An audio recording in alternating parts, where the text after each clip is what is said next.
Hi, my name is Matthew Reardon. I'm at Youngstown State University. I'm a grad senior and I play football. The best advice that has stuck by me through my career will probably be put your head down and work. I know it's a cliche thing to hear. As an athlete, everybody says to do it, but truly, if you work at your craft, whatever sport it is, at any time that you have the opportunity to do, um, whether people know you're doing it, whether people don't know you're doing it, just putting your head down and working is definitely the biggest thing that I think that I've taken from any mentorship that I've had. I think at this point in my career, the things that I focus on the most are more because I'm older. Isn't as nice to me as it used to be. I tend to focus more on mobility and flexibility things. I think from a training regimen than strength. Obviously, strength. I it's still a very important thing to me. Strength is explosiveness, all that stuff is important to play Division I football. But for me specifically, mobility and I spend a lot of time in the training room just making sure that my body feels good to be able to perform at the level that I want to. Um, so yeah, I think the biggest thing to me is mobility and flexibility.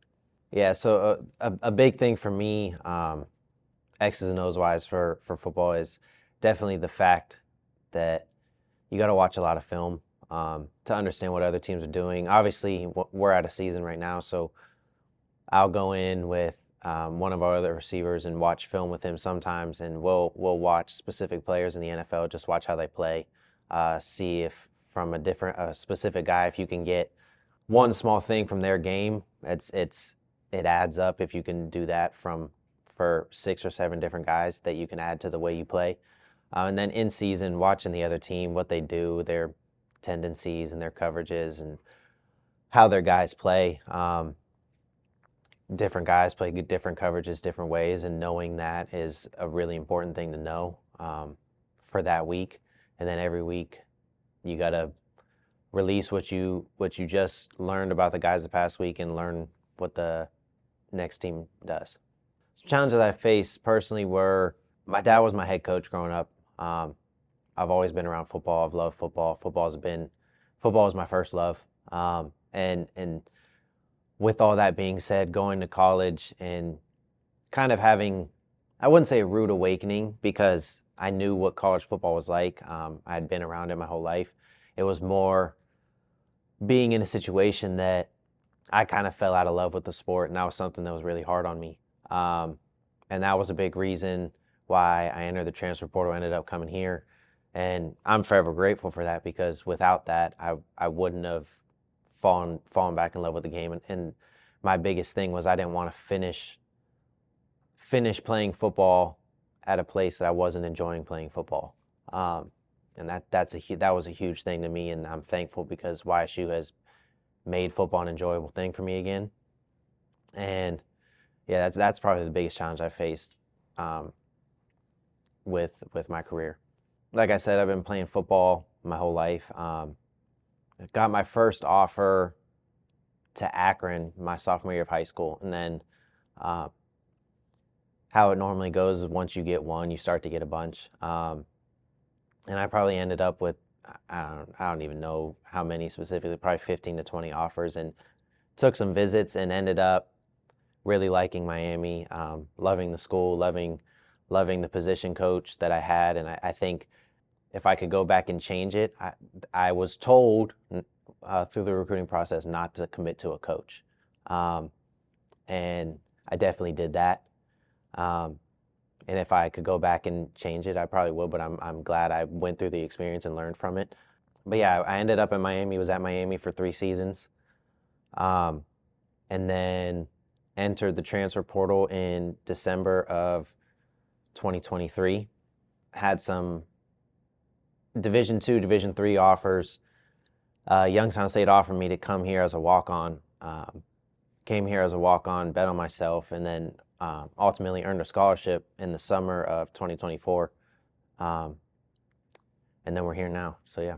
A good piece of advice that I heard one of my teammates say at Miami once I was already there when we were talking to other recruits was commit to a place that if you weren't playing whatever sport you're playing, you'd be happy to be there. A lot of people commit just because it's good football or just because it's good at whatever sport it is, and um, just because they have a really personable coach. With the way that college athletics works, there's a carousel of coaches that go in and out everywhere. So a position coach specifically, it always seems that they're looking for the next best job. So my position coach, he was a really good position coach, which ultimately led to him getting better offers, and he ended up leaving. And that's the coach that I definitely committed to. Not as much the head coach and the area, but more so the coach, and it ended up being hard on me when he ended up leaving. Youngstown State's home place of grit. Youngstown is a storied place of hard times that a lot of places I don't think would still be a city. Youngstown in itself was atop of the steel cities in the country and the world, and one day everything just shut down, and the city had to find a way to thrive again. And I think that every sports program here follows that same mantra, tries to just have grit and work through whatever adversity is thrown at us. So I think that's what I would say. Why Youngstown? Things that led to earning that scholarship were, so I was only a walk-on for 7 months here. It was during the spring, went through winter workouts and everything. I was doing a ridiculous amount of stuff on my own to try to get better, perfect my craft.